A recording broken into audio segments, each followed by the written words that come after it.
بلند اظہار کرو، نعرہ تکبیر، نعرہ رسالت، نعرہ خلافت، نعرہ حیدری۔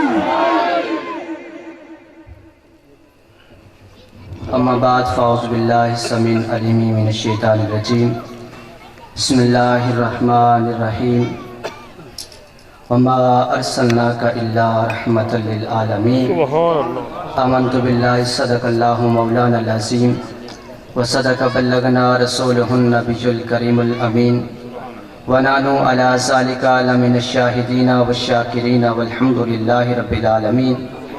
ان اللہ وملائکتہ یصلون علی النبی یا ایہا الذین آمنوا صلوا علیہ وسلموا تسلیما۔ بآواز بلند پڑھیے الصلاۃ والسلام علیک یا رسول اللہ، الصلاۃ والسلام علیک یا حبیب اللہ، وعلی آلک واصحابک یا نور اللہ۔ اللہ تبارک و تعالی جل جلالہ کی حمد و ثنا کے بعد تاجدار مدینہ صلی اللہ علیہ وسلم کی بارگاہ کے اندر درود و سلام کا گلدستہ عرض کرنے کے بعد خالق کائنات مالک لم یزل کی بارگاہ کے اندر دعا ہے کہ اللہ تبارک و تعالی ہم سب کا چل آنا اپنی بارگاہ کے اندر قبول فرمائے۔ اللہ تبارک و تعالی ان سب کے رزق میں، مال میں، جان میں، عزت میں برکتیں عطا فرمائے جنہوں نے اس محفل کو سجایا۔ جس طرح انہوں نے میرے آقا علیہ السلام کی ولادت خوشی منائی، اللہ تبارک و تعالی ان سب کے گھروں میں خوشیاں عطا فرمائے۔ واجب التعظیم، میں کوئی خطیب نہیں ہوں، میں میزبان ہوں۔ حضرات محترم، چند ہی منٹ کی حاضری ہے۔ میرے کریم آقا علیہ السلام کے پیارے غلاموں، اللہ تبارک و تعالی نے اپنی پاک کتاب قرآن مجید فرقان حمید کے اندر ارشاد فرمایا، وَمَا أَرْسَلْنَاكَ إِلَّا رَحْمَةً لِلْعَالَمِينَ، فرمایا ہم نے آپ کو بھیجا تمام جہانوں کے لیے رحمت للعالمین بنا کر۔ اب دیکھیے میرے کریم آقا علیہ السلام کے پیارے غلاموں، اللہ تبارک و تعالی نے اپنے محبوب کو جب بھیجا تو صرف ایک کے لیے نہیں، دو کے لیے نہیں، زمین والوں کے لیے نہیں، بلکہ اللہ تبارک و تعالی نے فرمایا کہ اے محبوب ہم نے تمام جہانوں کے لیے رحمت للعالمین بنا کر بھیجا۔ واجب التعظیم میرے بزرگوں، نوجوان ساتھیوں، دیکھیے کہ حضرت آدم علیہ السلام سے لے کر میرے آقا علیہ السلام سے پہلے تک جتنے بھی انبیاء کرام آئے، حضرت موسیٰ علیہ السلام آئے، رحمت کا کچھ حصہ لے کر آئے۔ حضرت نوح علیہ السلام آئے، رحمت کا کچھ حصہ لے کر آئے۔ حضرت شیس علیہ السلام آئے، رحمت کا کچھ حصہ لے کر آئے۔ لیکن جب تیرے اور میرے آقا کی باری آئی، اللہ تبارک و تعالی نے یہ نہیں فرمایا کہ اے محبوب میں نے تمہیں تھوڑا حصہ عطا فرمایا۔ اللہ تبارک و تعالی نے اپنی پاک کتاب قرآن مجید فرقان حمید کی آیات مبارکہ نازل فرما دی، فرمایا کہ اے محبوب ہم نے تمہیں نہ بھیجا مگر تمام جہانوں کے لیے رحمت للعالمین۔ میرے کریم آقا علیہ السلام کے غلاموں، دیکھیے کہ میرے کریم آقا علیہ السلام اگر پرندوں سے پوچھے میرے آقا علیہ السلام رحمت، پرندوں سے پوچھے میرے آقا علیہ السلام رحمت، جانوروں سے پوچھے میرے آقا علیہ السلام رحمت، اگر بات آ جائے غلاموں پہ تو میرے آقا علیہ السلام میرے کریم آقا علیہ السلام کے غلاموں، میرے آقا علیہ السلام کا ایک غلام ہے حضرت عبداللہ مجبی، ان کا واقعہ نقل فرماتے ہیں۔ وہ فرماتے ہیں کہ کتاب کے اندر ان کا واقعہ فرماتے ہیں کہ ان کے والد محترم جو تھے وہ بچپن میں تھے تو ان کے والد کا انتقال ہو گیا۔ جب ان کا انتقال ہوا تو وہ بھی مسلمان ہی ہوئے تھے، کافر تھے، تو جوانی کے عالم میں اس کے چچا نے ان کی پرورش کی، تو ان کا سارا سامان، معاملات، ساز و سامان ان کے چچا نے سنبھالا۔ پھر جب وہ جوان ہوئے، جوانی کے عالم میں پہنچے، تو میرے کریم آقا علیہ السلام کے غلاموں، جب وہ جوانی کے عالم میں پہنچے تو اللہ تبارک و تعالی نے ان کے سینے کے اندر ایمان کی دولت نصیب فرما دی، میرے آقا کا غلام بنا دیا۔ اب اس کا جو چچا تھا وہ پکا ہی کافر تھا، پکا ہی مشرک تھا، بے ایمان تھا۔ اب ماں کے پاس گیا، کہا کہ اماں جان، میں نے آقا علیہ السلام کا کلمہ پڑھا ہے، اب میرا دل کرتا ہے کہ میں آقا علیہ السلام سے جا کر ملوں، ان سے ملاقات کروں، ان کو دیکھوں، وہ تہا والا چہرہ دیکھوں، وہ لیل کی زلفوں کو دیکھوں، وہ جس طرح محبت فرماتے ہیں، وہ جس طرح شفقت فرماتے ہیں، میں ان کی شفقت کو بھی دیکھوں، ان کے پیار کو بھی دیکھوں، ان کی مہربانی کو بھی دیکھوں۔ تو ماں نے کہا کہ بیٹا دیکھ، تیرا جو چاچا ہے کافر ہے، وہ کبھی یہ برداشت نہیں کرے گا، وہ کبھی یہ برداشت نہیں کرے گا کہ تو جا کر ان پہ پاس جائے اور کلمہ پڑھے اور تم ان کے پاس جائے، وہ کبھی نہیں برداشت کرے گا۔ تو ماں کہتا ہے ماں دل تڑپتا ہے، دل چاہتا ہے کہ میں ملوں، میرا دل چاہتا ہے میں ان کی دیدار کروں، ان کی زیارت کروں۔ تو ماں نے کہا کہ بیٹا کچھ دن صبر کر جا۔ صبر کیا کرنا تھا، 2 دن گزرے، 3 دن گزرے، پھر دل کے اندر تڑپ جاری ہو گئی، پھر دل کے اندر تمنا جاری ہو گئی کہ میں آقا علیہ السلام کو دیکھوں۔ ماں کے پاس گیا، کہا کہ امی مجھے اجازت دیں، میرے کریم آقا علیہ السلام کے غلاموں۔ ماں نے کہا کہ چلو بیٹا، میں نے تمہیں بچپن سے لے کر یہاں تک میں نے تیری ہر خواہش پوری کی ہے، چلو یہ بھی تیری پوری کر دیتی ہوں، اور جاؤ اپنے چاچا کے پاس جاؤ۔ میرے کریم آقا علیہ السلام کے غلاموں اپنے چاچا کے پاس گیا۔ چاچا نے پوچھا ہاں بتاؤ کیسے آئے ہو؟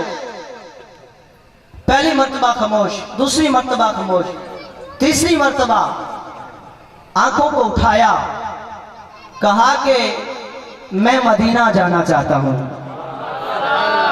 میں آقا کو دیکھنا چاہتا ہوں، آقا کا دیدار کرنا چاہتا ہوں، ان کا کلمہ پڑھا ہے، اب دل کرتا ہے ان کو دیکھوں بھی صحیح۔ چچا نے کہا کہ تمہیں پتہ نہیں ہے کہ میں نے یہ جو تمہیں سارا سامان دیا، تمہیں گھر بنا کر دیا ہے، تمہیں مال دیا ہے، سب کچھ دیا ہے، یہ سب کچھ میں نے تمہیں دیا ہے؟ کہا کہ چچا جان میں سب سوچ کر آیا ہوں، میں سب کچھ سوچ کر آیا ہوں، میں دینے کے لیے تیار ہوں۔ کہا گھر بھی رکھ لو، مال بھی رکھ لو، سب کچھ رکھ لو، پر میرے حصے میں مدینہ آنا چاہیے، مدینے والا آنا چاہیے۔ میرے کریم آقا علیہ السلام کے پیارے غلاموں، پھر اس نے سب کچھ دے دیا۔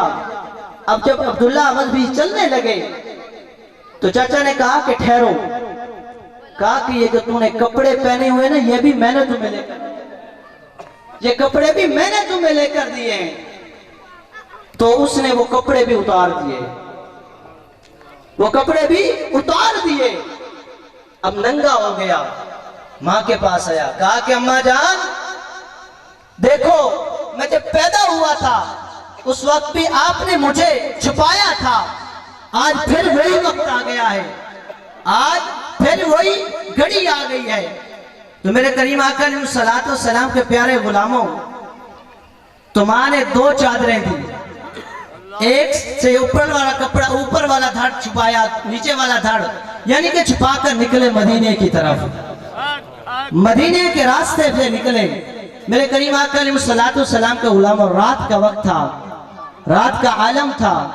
اب دل میں خیال آیا کہ اب رات کا وقت ہے، سردی ہے اور شدید سردی ہے، میں کس کو جگاؤں گا، کس کو بلاؤں گا، کس کے گھر جاؤں گا، کیونکہ آقا کے علاوہ تو مجھے کوئی جانتا ہی نہیں، مدنی کے علاوہ تو مجھے جانتا بھی کوئی نہیں ہے۔ میرے کریم آقا علیہ السلام کے پیارے غلاموں، ابھی مدینہ المنورہ کی گلیوں میں ابھی گھوم رہا تھا، مسجد نبوی کے سامنے جب پہنچا تو حضرت بلال حبشی کھڑے تھے۔ حضرت بلال حبشی، کہا کہ عبداللہ مذہبی تم ہو؟ کہا ہاں میں ہوں۔ کہا کہ بڑی انتظار کروایا ہے، آقا نے فرمایا تھا میرا عبداللہ مذہبی آ رہا ہے، فرمایا میرا عبداللہ مذہبی آ رہا ہے، تم اس کا استقبال کرنا ہے۔ میرے کریم آقا علیہ السلام کے غلاموں فرماتے ہیں کہ میرے دل کے اندر جو خواہش تھی، جو تمنا تھی کہ یار کسے جگاؤں گا, کسے بلاؤں گا. لیکن جب یہ بات سنی تو میرے کریم آقا علیہ السلام کے غلاموں کسی نے کیا خوب کہا, جو ہو غلاموں سے بے خبر وہ آقا کیسے, جو ہو غلاموں سے بے خبر وہ آقا کیسے, ہمیں وہ اپنا کہتے ہیں, ارے محبت ہو تو ایسے. سبحان اللہ. نعرہ تکبیر, نعرہ رسالت, نعرہ خلافت, نعرہ حیدری, سرکار کی آمد, مدنی کی آمد, مکی کی آمد, سونے کی آمد. تاجدار مدینہ صلی اللہ علیہ وسلم کے غلاموں کہتے ہیں کہ ہمیں وہ اپنا کہتے ہیں, محبت ہو تو ایسی ہو. میرے کریم آقا علیہ السلام کے غلاموں کہتے ہیں کہ وہ ہمیں رکھتے ہیں نظروں میں, عنایت ہو تو ایسی ہو. میرے کریم آقا علیہ السلام کے غلاموں پھر فرماتے ہیں عبداللہ مذہبی میں آقا علیہ السلام کا اتنا لاڈلا اور اتنا پیارا غلام بن گیا, فرمایا کہ مجھے کوئی بولنے والا, کوئی مجھ سے سخت کلامی نہیں کرتا تھا. میرے کریم آقا علیہ السلام کے غلاموں کہتے ہیں کہ ایک دن میں ذکر کر رہا تھا تو حضرت عمر پاک رضی اللہ تعالیٰ عنہ بیٹھے تھے. حضرت عمر فاروق رضی اللہ تعالیٰ عنہ بیٹھے تھے تو میں تھوڑا سا اونچی آواز سے ذکر کر رہا تھا. جب میری انہوں نے آواز سنی تو کہا کہ چپ کر جا, تمہیں پتہ نہیں ہے کہ جب بندے بیٹھے ہوں زور سے ذکر نہیں کرنا چاہیے, سکون سے کرنا چاہیے. تو کہا کہ میرے دل میں بڑی تکلیف پہنچی. جمعہ والا دن تھا, صبح کے وقت آقا علیہ السلام منبر پر تشریف لائے تو میں ایک کونے میں بیٹھا رو رہا تھا. میں نے بڑا ہی صبر کیا, لیکن آقا علیہ السلام نے میری طرف دیکھا, فرمایا عبداللہ کیا ہوا ہے؟ کہا کہ میں خاموش رہ گیا. میرے مصطفیٰ صلی اللہ علیہ وسلم اپنے منبر سے اتر کر میرے پاس آئے. کہا عبداللہ کیا ہوا؟ کہا کہ میرے مصطفیٰ نے مجھے سینے سے لگایا اور میرے مصطفیٰ کے جب میں سینے سے لگا, فرمایا میں پھر بلک کر رویا. فرمایا میں اتنا رویا, آقا نے فرمایا کیا ہوا ہے؟ کہا کہ حضور عمر نے مجھے ڈانٹ دیا ہے, لیکن اس نے صحیح کیا ہے, غلط نہیں کیا. میں اونچی آواز سے ذکر کر رہا تھا. تو میرے مصطفیٰ نے فرمایا کہ اے عمر, سب کو ڈانٹ لیا کرو, لیکن جب میرے یہ عبداللہ ہے نا, عبداللہ, اسے کبھی نہ ڈانٹنا, کیونکہ یہ میرا بڑا پیارا ہے. دعا ہے کہ اللہ تبارک و تعالیٰ میری حاضری قبول فرمائے. وما علیہ الا البلاغ المبین.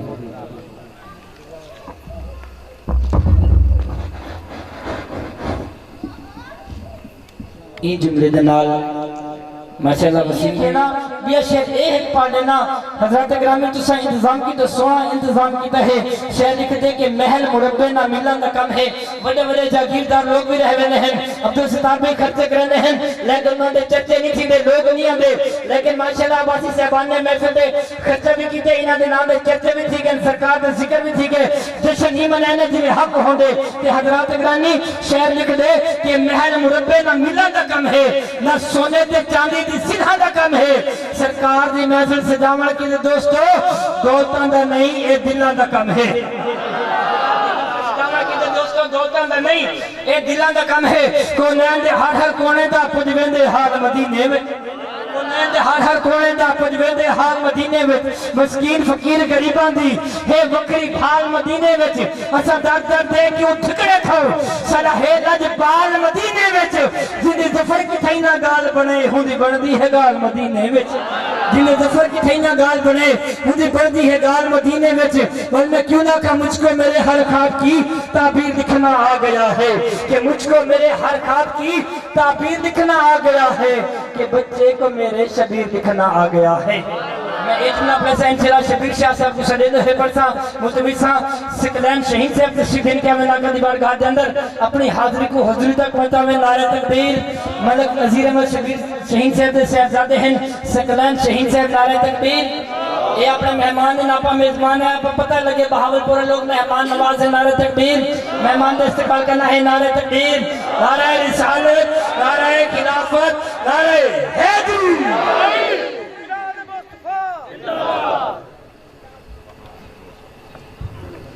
اعوذ باللہ من الشیطان الرجیم. بسم اللہ الرحمن الرحیم.